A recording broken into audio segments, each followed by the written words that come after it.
Hello students, मैं doctor Rana Taj, associate professor zoology, SRLS government college Kaladera. आपके BSc part 3 के third paper का जो एक टॉपिक हमारा रह गया था पिछले सेक्शन में से, वो है इकोनॉमिक इम्पोर्टेंस ऑफ प्रोटोजोआ या प्रोटोजोआ का आर्थिक महत्व। जैसा कि हम जानते हैं, संघ प्रोटोजोआ के जो जंतु हैं वो अत्यंत सूक्ष्म आकार के माइक्रोस्कोपिक होते हैं और ये एक कोशिकीय होते हैं और सर्वव्यापी होती हैं। पादपों की देह के भीतर भी मिलते हैं और अन्य जीव जंतुओं की शरीर के अंदर भी मिलते हैं, मिट्टी में भी मिलते हैं, हवा में भी, पानी में भी। ये परजीवी और सहजीवियों के रूप में भी रहते हैं। इनके हम लाभकारी और हानिकारक दोनों ही प्रभाव देखते हैं। यदि इसका गहनता से अध्ययन करें तो इन्हें हम लाभकारी ज़्यादा तथा हानिकारक कम पाते हैं। यहाँ हम लाभकारी एवं हानिकारक प्रोटोजोआ दोनों का आर्थिक रूप से क्या महत्व है, इसका अध्ययन करेंगे। दो मुख्य भागों में बांटकर इनके महत्व को हम समझ सकते हैं। पहला है बेनिफिशियल प्रोटोजोआ या लाभकारी प्रोटोजोआ और दूसरा है हार्मफुल प्रोटोजोआ या हानिकारक प्रोटोजोआ। पहले हम देखते हैं कि लाभकारी प्रोटोजोआ कैसे हैं और क्या करते हैं, इनसे हमें क्या लाभ हैं। जैसे कि ये हमें भोजन के रूप में भी इनका इस्तेमाल होता है, स्वच्छता में भी सहायक होते हैं। इनका जीवन चक्र छोटा होने के कारण इनका जो है वो चिकित्सकीय लैबोरेटरीज़ में माइक्रोस्कोपिक स्टडीज़ में काफ़ी महत्व बढ़ जाता है। तो हम पहले देखते हैं इनसे हमें क्या लाभकारी प्रोटोजोआ क्या हैं। सबसे पहला लाभ है आहार के रूप में या फूड के रूप में।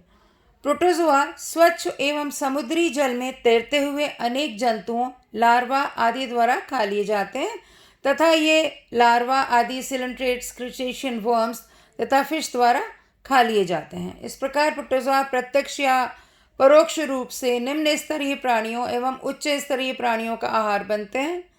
कुछ प्रोटोजोआ में क्लोरोफिल पाया जाता है। क्लोरोफिल हम जानते हैं कि ये प्रकाश की उपस्थिति में फोटोसिंथेसिस करता है। तो प्रोटोजोआ में क्लोरोफिल होने से ये अपना पोषण स्वयं संश्लेषित कर लेते हैं और ये भी मछलियों, कीटों द्वारा खा लिए जाते हैं। इस प्रकार प्रोटोजोआ फूड चेन में जो है वो निम्नतम स्थान रखते हैं और अगला इनका उपयोग है कि ये सैनिटेशन में या सफाई में या स्वच्छता में सहायक हैं। इस संघ के जो जंतु हैं उनकी अनेक प्रजातियां स्वच्छ जलीय हैं तथा ये प्राणी संभोजी या होलोजोइक विधि से जल में रहने वाले जीवाणुओं का भक्षण करती हैं और अप्रत्यक्ष रूप से ये जलाशयों के जल को साफ कर पीने योग्य बनाती हैं, उनके पानी को, तथा इस गुण को बनाए रखते हैं। इस प्रकार ये जल के प्रदूषण स्तर को घटा के मनुष्य एवं जीवों के लिए जल शुद्ध, साफ एवं उपयोगी बनाए रखते हैं। इसी प्रकार से सहभोजी प्रोटोजोआ जो हैं वो भी लाभकारी हैं। कुछ प्रोटोजोआ की स्पीशीज़ जो हैं वो परपोषियों की देह में भीतर या बाहर रहती हैं तथा ये संबंध दोनों ही प्राणियों के लिए लाभकारी होता है। ये एक दूसरे के बिना जी नहीं पाते वरन एक दूसरे पर निर्भर रहते हैं। यदि अलग अलग रहने पर इन्हें मजबूर किया जाए तो इन दोनों की ही मृत्यु हो जाती है। उदाहरण के लिए ट्राइकोमोनास, जियार्डिया, एंट अमीबा कोलाई, ओपिलाइना आदि एंडोकमेंसल्स हैं जो मानव, मेढक, तिलचट्टा आदि के आहार नाल में पाए जाते हैं। यहाँ रहकर ये बैक्टीरिया का भक्षण करते हैं। अनेक एक्टोकमेंसल्स जैसे सीलिएट्स आदि मॉलस्क्स, आर्थ्रोपोड्स, फिश आदि की देह पर भी पाए जाते हैं।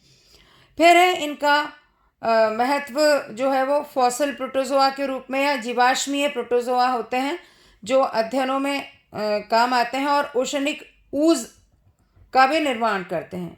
मैरीन प्रोटोजोआ जैसे रेडियोलेरियंस, फॉर्मिनिफेरंस एवं हीलियोजोन्स की देह पर सिलिका या कैल्शियम कार्बोनेट का बना कंकाल पाया जाता है। इन जंतुओं की जब मृत्यु होती है तो इनके कंकाल समुद्र तल पर बैठ जाते हैं।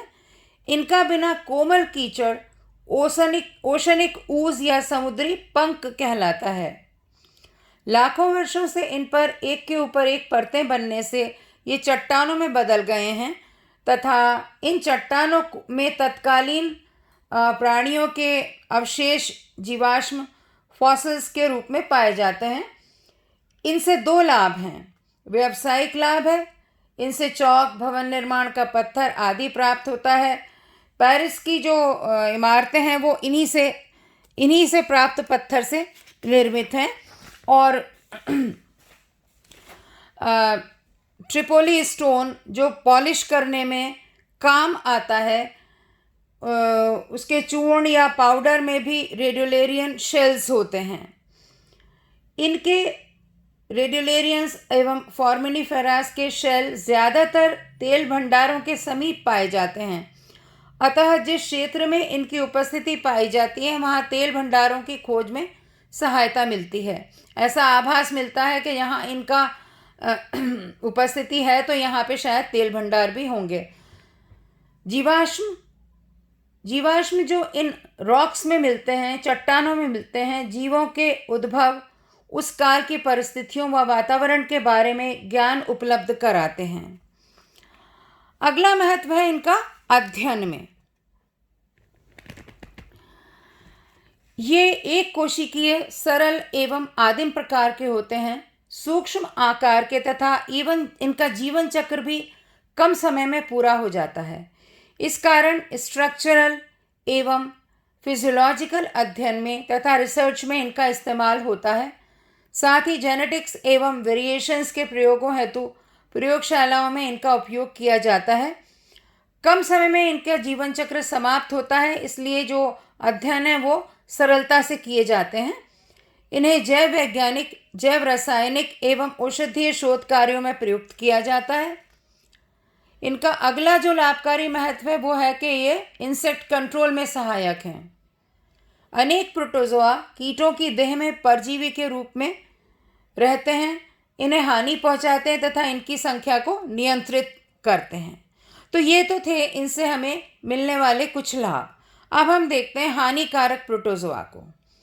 तो ये रोग फैलाते हैं, रोगों के जनक होते हैं। तो सबसे पहला इनका जो हानि इनसे पहुंच रही है वो ये है कि ये पैथोजेनिक हैं, रोगजनक प्रोटोजोआ। संघ प्रोटोजोआ के सभी वर्गों के सदस्यों में रोग उत्पन्न करने वाले जंतु पाए जाते हैं। मनुष्य में ही लगभग 25 से ज़्यादा प्रोटोजोअन पैरासाइट्स जो हैं पाए जाते हैं। इनमें से कुछ तो बिल्कुल हानिकारक नहीं होते, कुछ कई प्रकार के घातक रोग उत्पन्न करते हैं। ये रोगजनक प्रोटोजोआ जो हैं वो अधिकांशतः परजीवी होते हैं और इनका हम आगे विस्तृत अध्ययन कर रहे हैं। ये प्रोटोजोआ हानि ही पहुंचाते हैं, इनसे हमें कुछ लाभ नहीं है। सबसे पहले हैं पैरासाइटिज्म या परजीविता। परजीवी अपनी समस्त आवश्यकताओं के लिए परपोषी होस्ट पर निर्भर रहता है। परजीवी दो प्रकार के होते हैं, शरीर या देह के बाहर स्थापित होकर अपने होस्ट से लाभान्वित होते हैं, ये बाह्य परजीवी या एक्टोपैरासाइट्स कहलाते हैं। दूसरे हैं जो होस्ट के शरीर के अंदर रहकर उसको नुकसान पहुंचाते हैं, ये एंडोपैरासाइट्स या अंतः परजीवी कहलाते हैं। उदाहरणार्थ किरोना हाइड्रा के ऊपर पाया जाने वाला एक्टोपैरासाइट है। एंट अमीबा एक एंडोपैरासाइट है जो मनुष्य में मिलता है। प्रोटोजोआ संघ में ऐसे हानिकारक जंतुओं की अधिकता पाई जाती है। परजीवी जीवन के लिए इनमें कुछ अनुकूलन मिलते हैं जो निम्न प्रकार हैं, जो वो दोनों ही एक्टो और एंडोपैरासाइट्स में ये अनुकूलन पाए जाते हैं। जैसे चलन अंगकों का इनमें ह्रास हो जाता है। जटिल व स्वतंत्र जीवी होने पर उपयोग में आने वाले अन्य संरचनाओं का अभाव हो जाता है, जिससे सामान्य दैहिक रचना इनकी और सरल हो जाती है। परपोषी द्वारा पचाए गए भोजन के प्राप्त होने तथा इसे सरलता से कोशिका सतह से ग्रहण करने के कारण पाचनांग भी डिजनरेट होकर अदृश्य हो जाते हैं। इसी प्रकार परपोषी की आंत्र में स्वयं को चिपकाए रखने के लिए इनमें विशेष अंगक विकसित हो जाते हैं। अतः परजीवी अपनी संतति को बनाए रखने के लिए अद्भुत प्रजनन क्षमता रखते हैं। बार बार एसेक्सुअल रिप्रोडक्शन या फिशन द्वारा ये अपनी संख्या में अत्यधिक वृद्धि करते हैं, जिससे एक और तो ये अपना सशक्त प्रभाव परपोषी पर डाल सकते हैं और प्रतिकूल परिस्थिति में कुछ परजीवी अवश्य हमेशा बच जाते हैं। इसी प्रकार परजीवी सामान्यतः एक से अधिक परपोषी जीवों में अपना जीवन चक्र पूर्ण करते हैं, जिससे इनका अस्तित्व बना रहता है। जीवन चक्र में प्राइमरी होस्ट एवं सेकेंडरी होस्ट होते हैं। प्राइमरी होस्ट से सेकेंडरी होस्ट तक पहुंचने के लिए ये रोगवाहक या वेक्टर्स का कार्य करते हैं। इसी प्रकार से इनमें होस्ट स्पेसिफिसिटी परपोषी विशिष्टता पाई जाती है। एक परजीवी कुछ विशेष परपोषियों में अपना जीवन चक्र पूर्ण करता है। प्रोटोजोआ में साथ ही एक परजीवी अनेक जातियों के परपोषियों में रह सकता है, जबकि दूसरे परजीवी विशिष्ट सीमित जातियों के परपोषियों पर ही निर्भर रहते हैं। उदाहरण के लिए ट्रिपैनोसोमा 500 जातियों के अलग अलग कशेरुकियों को अपना शिकार बनाता है। एंट अमीबा भी बहु परपोषीय स्वभाव का होता है। अब है परपोषी पर परजीवी का प्रभाव, influence of parasitic protozoa on host. परजीवी जिन परपोषियों में रहते हैं उनमें अनेक उनके ऊतकों को में विनाश करते हैं। परजीवी परपोषी के स्प्लीन, लिवर तथा और अंगों में पहुंचकर इन अंगों को प्रभावित करते हैं तथा इनमें अनावश्यक वृद्धि व आकार उत्पन्न हो जाता है। इन अंगों में अल्सर तक उत्पन्न हो जाते हैं। परजीवी कुछ टॉक्सिन्स या अविष का स्त्रावण करते हैं, जो पोषक की शारीरिक क्रियाओं को प्रभावित करता है। प्रतिरक्षी तथा वाइट ब्लड सेल्स दोनों मिलकर परजीवियों से संघर्ष करते हैं। यदि परजीवी प्रबल होते हैं तो परपोषी प्रभावित होकर रोगग्रस्त हो जाता है, अन्यथा इस संघर्ष में दुर्बल परजीवी जो है वो नष्ट हो जाता है। इसी प्रकार से संक्रमण एवं रोगों को ये व्यापकता से फैलाते हैं। प्रोटोजोन परजीवी का एक परपोषी से दूसरे परपोषी में पहुंचने की प्रक्रिया को इन्फेक्शन या संक्रमण कहते हैं। सीधे संपर्क यानी एक परपोषी से दूसरे परपोषी के बीच मिलन, टच आदि से संक्रमण होता है।